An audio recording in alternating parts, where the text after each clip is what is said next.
In today's video, I'm going to teach you how to format a book description on KDP, a KDP tutorial designed specifically for beginners.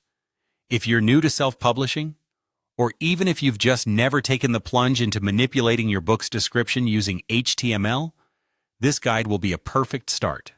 Let's get right into it.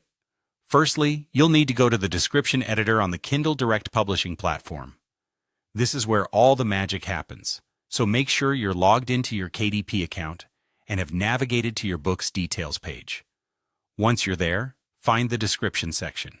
This is where you'll be editing, and it's the first thing potential readers see after the cover. It's crucial to make this area engaging and easy to read. Next, to create a captivating and well-structured description, utilize HTML tags. This might sound a bit technical if you're not familiar, but don't worry, it's more straightforward than you think. HTML tags can help you format your description with bold and italics to highlight important parts. For example, if there's a particular sentence or phrase that you think will grab readers' attention, you can make it bold using the bold tag, which looks like this: open bracket, B, close bracket at the beginning, and open bracket / B, a close bracket at the end. Similarly, use the italic tag to emphasize text by framing it with I tags. Spacing can be a tad tricky, but you can create paragraphs simply by using a line break tag, which is just brar in pointy brackets. This simple HTML formatting can vastly improve the readability and appearance of your description. After you've formatted your description using HTML, it's important to preview it.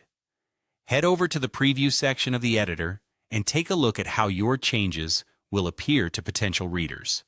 This is a crucial step because it lets you see exactly what your audience will see. Make sure that everything looks as you intended.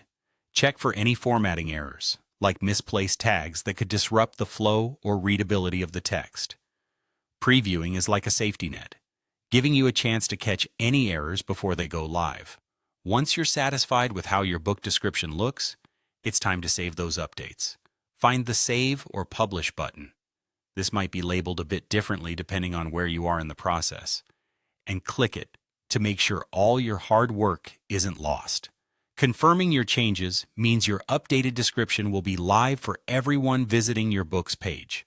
By following these steps, you can ensure your description is not only attractive, but also effectively communicates with potential readers, inviting them to dive into your work.